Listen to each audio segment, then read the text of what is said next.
बिस्मिल्लाहिर्रहमानिर्रहीम। Physics second year first topic आपका start होने जा रहा है। नेशनल बुक फाउंडेशन की बुक का टॉपिक का नाम यूनिवर्सल लॉ ऑफ ग्रेविटेशन या लॉ ऑफ ग्रेविटेशन, या आप लोगों ने 9th क्लास में पढ़ा था। बच्चे इजी सा टॉपिक है, समझिएगा, गौर कीजिएगा। 5 मिनट का टॉपिक है, कोई इसमें इतनी डिफिकल्ट चीज नहीं है।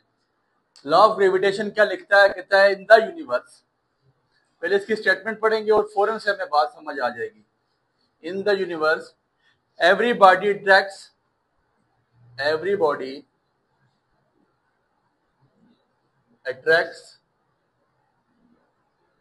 other body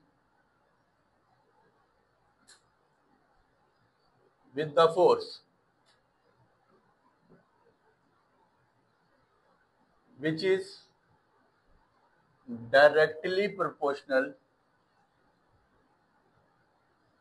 is directly proportional to the product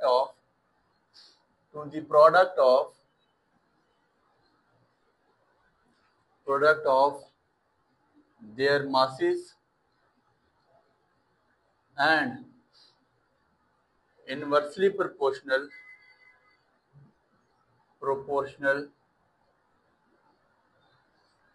to the square of distance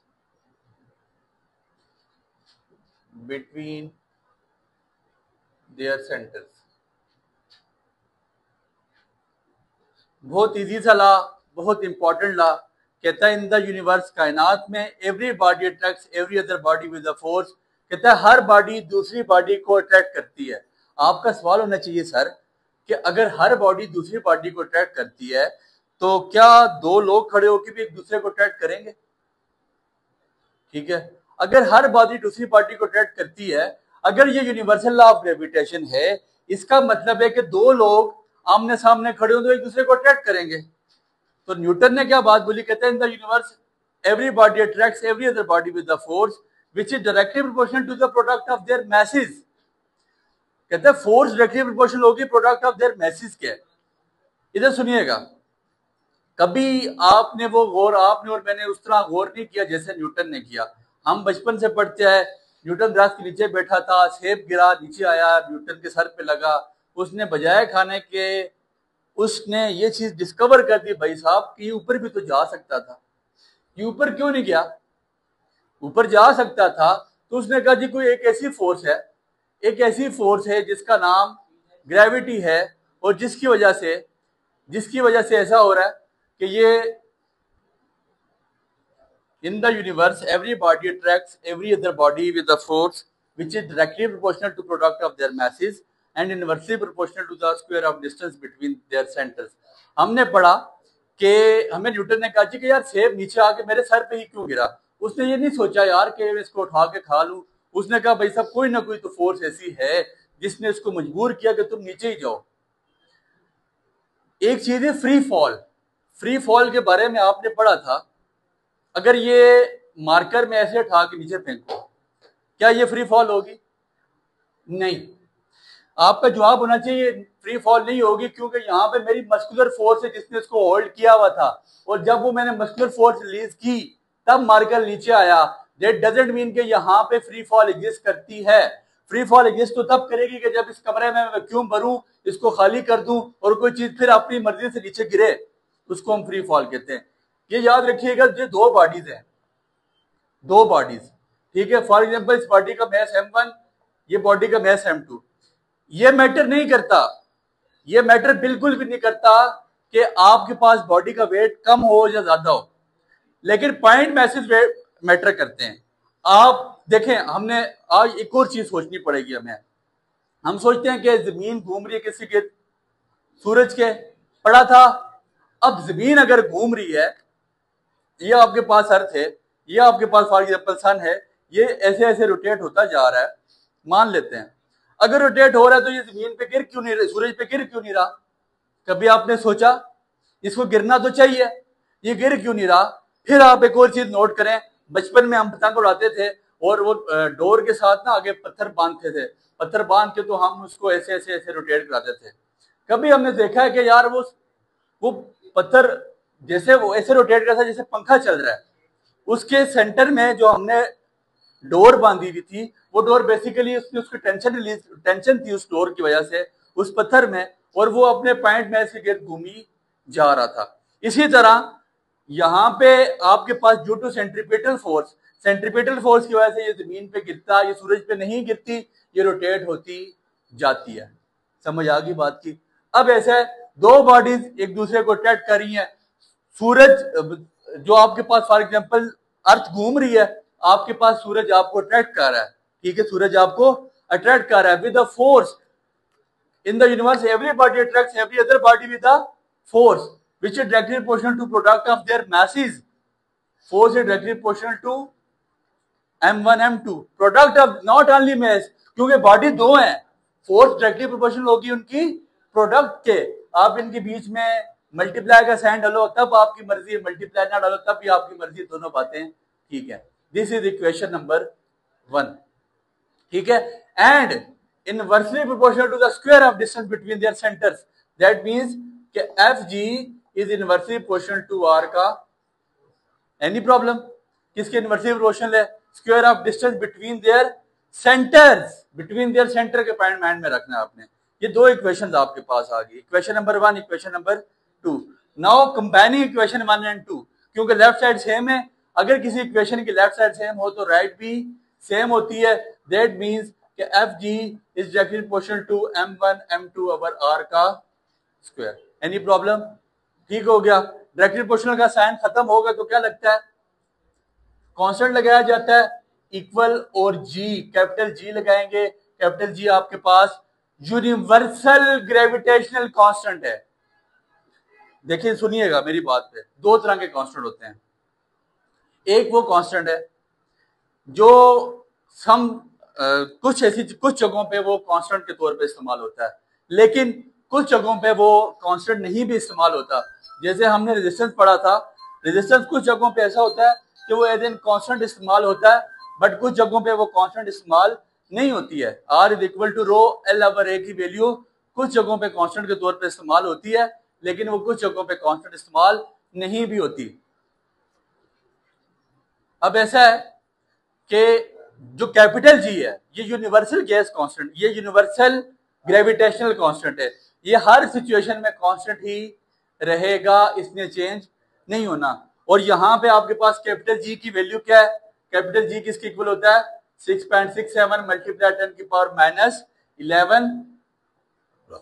अभी देखिएगा किसी भी चीज की हम यूनिट निकाल सकते हैं, ठीक है जी, न्यूटन मीटर का स्क्वायर पर केजी का स्क्वायर। यहां से मैं आपको अगर भूल गया, फॉर एग्जांपल आपको भूल गया यार कैपिटल G की वैल्यू क्या है, तो हम कैसे निकालेंगे, यहां से मैं G निकाल सकता हूं। कैपिटल G कैसे निकालूंगा, ये R का स्क्वायर नीचे डिवाइड हो रहा है सामने जाके, मल्टीप्लाई F इंटू R का स्क्वायर अवर M1 M2। ठीक हो गया। मैं यूनिट निकालूं, आपको यूनिट निकालना फर्ज करते हैं भूल गया। फोर्स की यूनिट क्या होती है न्यूटन, R आपके पास रेडियस आ जाता है तो मैं इसको मीटर लिख लूंगा, ठीक है। और M1 M2 दो मैसेज हैं, एक मैस की यूनिट क्या होती है केजी, एक केजी और एक केजी क्या बन गया केजी का, ठीक हो गया। तो G is equal to newton metre का स्क्वायर, केजी स्क्वायर ऊपर जाके आपके पास क्या आ जाएगा पर केजी का, क्या आ जाता है पर केजी का स्क्वायर। ये कैपिटल G की आपको यूनिट निकालने का तरीका बता दिया। फिर इसके अलावा हम कैपिटल G की डायमेंशन भी निकाल सकते हैं, हम कैपिटल G की डायमेंशन को भी फाइंड आउट कर सकते हैं। डायमेंशन ये एक्स्ट्रा चीज है, बट आपको टेस्ट के तौर पे ये आपके जो आगे एंट्री टेस्ट वगैरह होते हैं वहां पे ये आपके लिए बहुत काम की चीज है, इसलिए इनको आपने बहुत अच्छी तरह समझना है, इस पे गौर करना है। कैपिटल G की हम यूनिट भी यहां से निकाल सकते हैं। अब कैपिटल G की हम यूनिट कैसे निकालेंगे, डायमेंशन कैसे निकालेंगे। फोर्स की डायमेंशन आपके पास क्या होती है, आपको पता है MLT की पावर -2, R आपके पास L का स्क्वायर आ जाएगा, ठीक है। M1 M2 ये आपके पास डायमेंशन आ जाएगी M और ये आपके पास M, ठीक हो गया। तो M L का स्क्वायर और L का क्यूब आ जाएगा, T की पावर -2 आ जाएगा।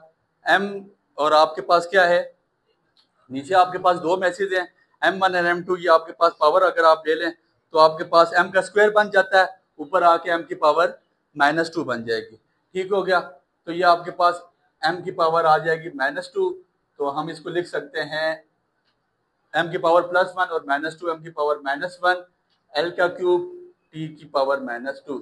ये आपके पास कैपिटल G की वैल्यू आ जाती है, और कैपिटल G आपके पास यूनिवर्सल ग्रेविटेशनल कांस्टेंट है।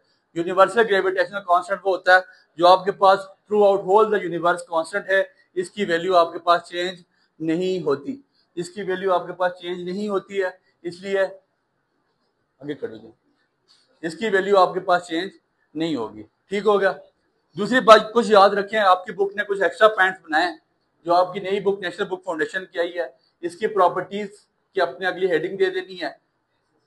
पहली हेडिंग ये आपके पास क्या है, म्यूचुअल फोर्स है, इट इज म्यूचुअल फोर्स। अब म्यूचुअल फोर्स क्या है, जरा मेरी बात पे गौर करिएगा। ये आपके पास दो मैसेज हैं m1 और m2, ये मैच इसको अट्रैक्ट कर रहा है, ये मैच इसको, यहां से जो फोर्स लग रही है मैं इसको नाम देता हूँ F12 का, और जो इसके अपोजिट फोर्स लग रही है उसको मैं नाम दे देता हूँ F21 का। तो इसका मतलब है ये म्यूचुअल फोर्स है, अपोजिटली एक दूसरे को अट्रैक्ट कर रही है। दैट मीन्स कि F12 इक्वल हो जाएगा -F21 के। पहली बात ये क्या है, ये आपस में म्यूचुअल फोर्स है।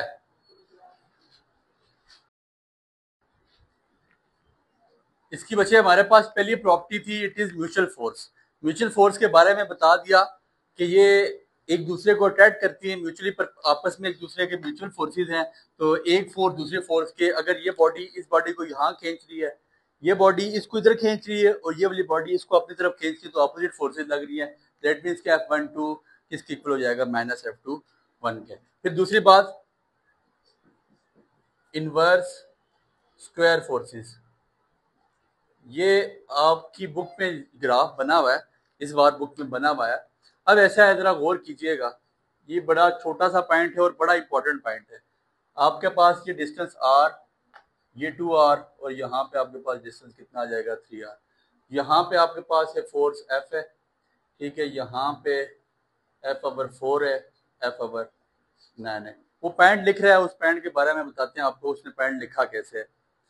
जब आपके पास रेडियस आपका r था, तब आपके पास जो फोर्स थी ना वो सिंपल F के इक्वल था। लेकिन जब आपके पास आपने रेडियस को बढ़ाया, डिस्टेंस को इंक्रीज किया, डिस्टेंस को इंक्रीज किया, तो अब आपके पास फोर्स मजीद कम होगी। आपने डिस्टेंस को मजीद बढ़ाया, आपके पास फोर्स, ये बता रही है ये बात क्या बता रहा है कि ये किसके इनवर्सली प्रोपोर्शनल है, इनवर्स स्क्वायर फोर्स है। ये क्या बात बता रहा है बच्चे, कि अगर जैसे जैसे डिस्टेंस बढ़ता जाएगा फोर्स कम होती जाएगी, जैसे जैसे फोर्स बढ़ती जाएगी डिस्टेंस, जैसे जैसे बॉडीज दूर जाती जाएंगी फोर्स, जैसे जैसे बॉडी नजदीक आती जाएंगी। मगनतीस देखें, यहां पे एक मगनतीस पड़ाओ, एक मगनतीस यहां पे पड़ाओ, फोर्स क्या लगेगी, डिस्टेंस ज्यादा है ना, फोर्स लगेगी, अब फोर्स कम हो जाएगी इनके दरमियान में। ठीक है, एक दूसरे को अट्रैक्ट, दूसरा थोड़ा सा और नजदीक लाऊंगा, डिस्टेंस कम करूंगा, फोर्स थोड़ी सी बढ़ जाएगी, और नजदीक लाऊंगा फोर्स, और नजदीक लाऊंगा फोर्स, और एक वक्त आएगा एक दूसरे को फौरन एक दूसरे के साथ चिपक जाएंगे। दैट मीन्स कि it is inverse square force. जो इसका कर्व बनती है, जो इसकी ग्राफ बनता है, वो ऐसे बनता है। इसके साथ आपने पॉइंट लिखना है। पॉइंट क्या लिखना है, इफ वी इंक्रीज, लिखो, लिख लीजिएगा, it is inverse square force, it is inverse square force if we increase the distance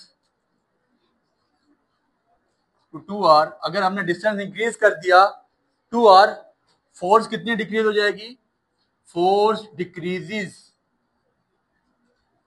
to F/4, force decrease हो गया, किधर चली गई, F/4 पे। अगर मैंने रेडियस को, डिस्टेंस को इंक्रीज किया, फोर्स डिक्रीज होगी। If we further increase